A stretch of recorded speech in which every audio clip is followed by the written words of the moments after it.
A few centuries back, Portugal was one of the leading discovery nations in the world. Brave men set sail to conquer lands and to hunt for treasures. Although the glory lasted, the treasures did not. Portugal suffered heavily from the economic crisis in Europe and the sanctions from Brussels. The country was forced to reinvent itself, and so did the startup ecosystem that embraced the digital transformation. Entrepreneurship in Portugal boomed a lot because of the crisis. So the crisis took place in 2008 until 2011, more or less, and the economy was very, very weak, and a lot of young people couldn't find jobs. So entrepreneurship happened as a natural reaction to that. Boosted by the arrival of the Web Summit conference to Lisbon in 2016, the startup community is thriving, with healthy support from the government. One of these initiatives is Startup Portugal, that aims to accelerate the growth of the local startup ecosystem. We met Simon Schäfer, the CEO of Startup Portugal and one of the founders of Factory, to talk about future plans. What we're trying to do, we're a small country, we need to internationalize, and what we're trying to find out is how can we build an association that supports entrepreneurship and that has an international vision and that is tied to Brussels and that sort of looks at what's possible in the world around us. We have an office inside the Ministry of Economy. Where else is that possible?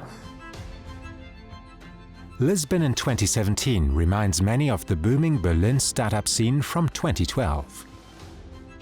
I think the biggest reason is the lifestyle you can have here. It's like 300 days of sun, it's really cheap to live here, people are very nice, very humble, there's tons of talent, like Portuguese people are extremely well educated.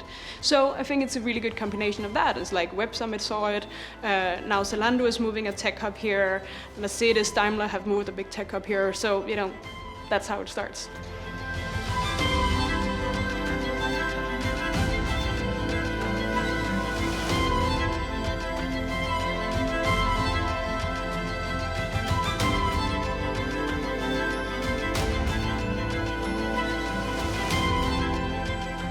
Lisbon is gaining momentum as an attractive startup hub.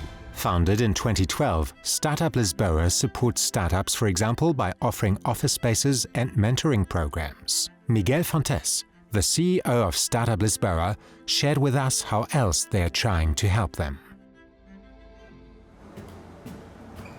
We support the entrepreneurs to develop their business, and how we do this? First of all, we provide access to a very good network of mentors, so people that are available pro bono to help them to grow and to help them on their needs. I would say we work a lot the community dimensions. We really believe that the fact that they can learn from each other, it's very, very distinctive about what we are doing here. So we try to promote a lot the spirit of community, to organize a lot of events, not only because of the content of the events itself, but because we really believe that's important for them to create great moments where they can share, because they face at the end of the day the same kind of challenge, the same kind of problem. So community, it's very important.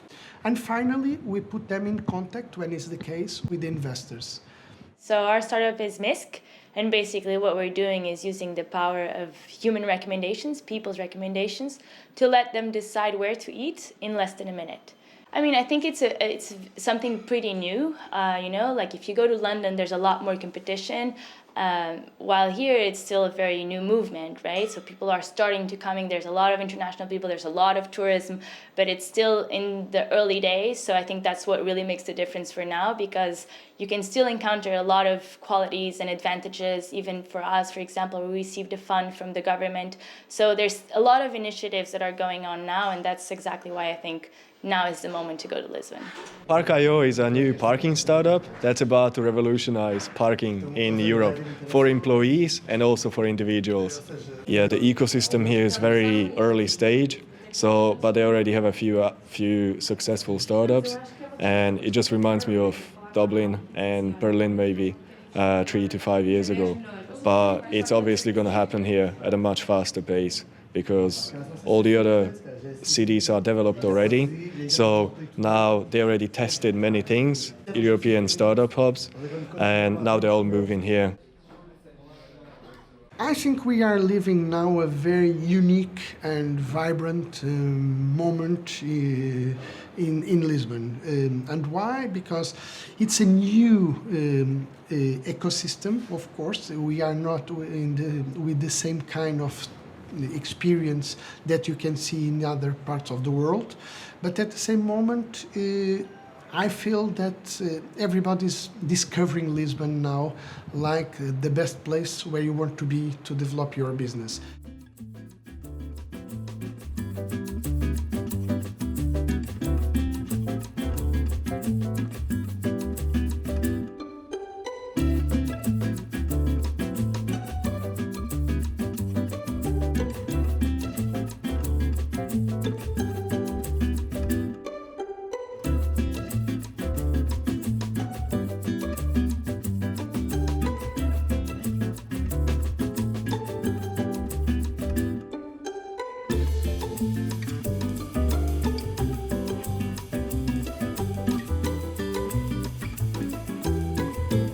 About 600 startups are founded in Lisbon every year. One of the most successful companies is Uniplaces. Founded in 2012, the company has over 250 employees and offices in Lisbon, Madrid and London. Uniplaces is an online marketplace that basically allows anyone from anywhere in the world to book their next student housing. Lisbon today is very different from Lisbon 5 years ago or 6 years ago when Uniplaces started. We've seen that the ecosystem has moved very fast. We are nowadays bringing a lot of not only national entrepreneurs that maybe a brilliant student a few years ago would be thinking of going to Google, to Amazon, to a big consulting firm or even to a banking industry.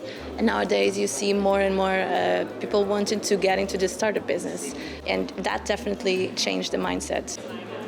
I would say that we have an advantage per se, that we are a very small country. So a Portuguese entrepreneur has to be born with a global mindset, and that's definitely a plus for us because we are small. So if you just think of Portugal, we're never going to get very big.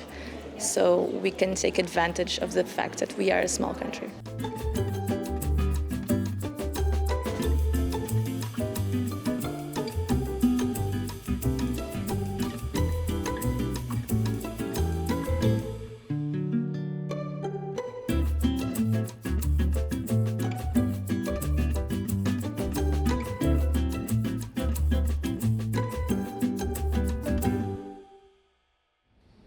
Lisbon does not only attract startups and their founders. Besides Google and Zalando, Mercedes-Benz has also started to build its own digital hub.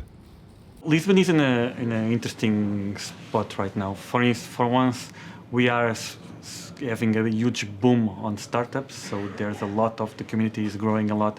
There's a lot of technologies and new ideas coming up. The Web Summit is put us in the map, for instance. There's a lot of good engineering schools, a lot of developers available. It's not yet a very crowded market, like there's not that many companies. There's a lot of startups, but the tech companies are not yet here. So it's a good place if you want to build like an innovation lab, a digital lab to build your next generation of products.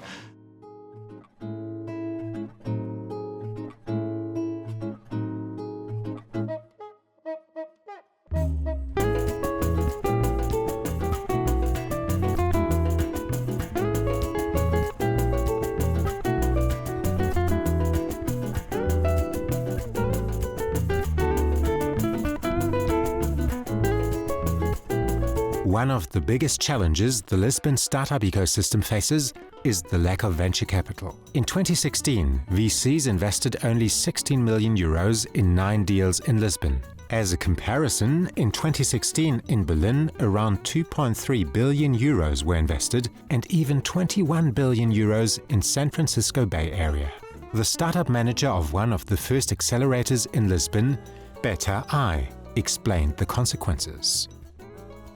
I think that there's a lot of talent in Portugal in terms of startups, so I think that there's really good founders that can start building very interesting startups. I think what lacks here is more the money, so I think smart investors are lacking here in Portugal, which means that naturally as a startup is growing they need money, so they go look for the money outside of Portugal, and that's why Portugal is not so well known, because the good founders leave Portugal to go look for money.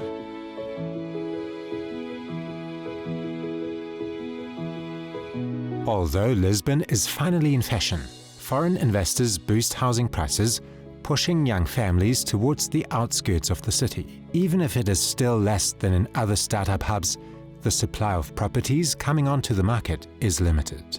A former army food factory in the Beato neighborhood is going to be transformed into the biggest startup campus in the world. And the idea of what we do is basically the same thing that we've done with Factory 1 in Berlin, which we left in Q2 2015. We try to provide spaces for startups to be able to grow into a building. So usually we have 1 or 2 anchor tenants, and these guys have a right to grow into other spaces. And smaller units, which are sort of for serious seed stage companies, around about 200 square meter units, they get a 1-year contract so that if it really works out, they might need to find their own space or grow into another space in the building. But if it doesn't work out so well, it's a growth space for other companies.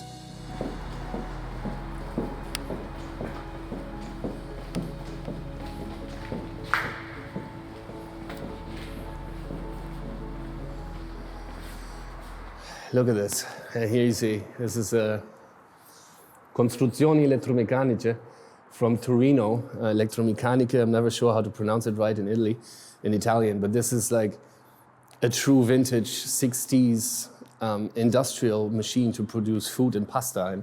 And, obviously I think the aesthetics of this is just flabbergasting. We need to maintain some of this, and it will be maintained and will be used as furniture.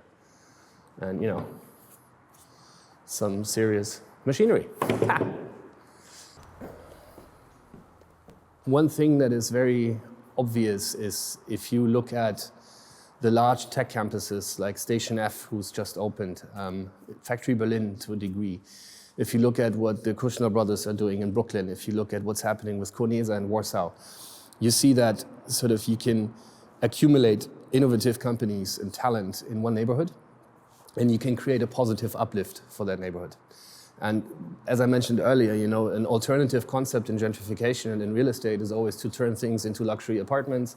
After artists have been there, you create something that is very valuable, and most of the time it stays empty. And it's just as an investment vehicle. But so I think what we can make as a difference here, together with the strong support of Startup Lisboa and the Mayor's Council, the City Hall, is we can sort of develop a neighborhood in a way where it's compatible to innovative businesses. Us being an office provider, in a sense, for sort of startups is one part of that. Another part of that is to provide space for small retail so that small shops can try out their business model. Another one is that one of the street artists here locally wants to have an atelier on the premises. So it is about a combination of different businesses that kind of creates if you want, an intersection between all components of the ecosystem. And I think that is something that you can only do with the support of a city. If the city wouldn't be interested in doing that, it wouldn't happen, obviously. This also specifically was a former military complex, so it took a lot of politics and a lot of involvement of the mayor's office and himself to do this and to create this place in the future. And I think, in the end, if you look at Portugal and if you look at where Portugal is coming from as a country, being part of the pigs, right? Portugal, Italy, Greece, and Spain, the strong crisis, 2011, 2014. I think, to embrace technology and to embrace this modern trend in entrepreneurship fully and actually try to see what can they do in order to make that a reality for Portugal and for Lisbon. Porto as well, same thing in the north there. The city is also very active in trying to embrace modern entrepreneurship. I think that is the way forward, not only for Portugal, but for many other countries as well in Europe. And sum total, I personally believe that it is about having a lot of these hubs in Europe that are interconnected more than trying to replicate one Silicon Valley. And it's always about accumulation of talent. In the end, Silicon Valley is nothing else. It's only an accumulation of talent in one place.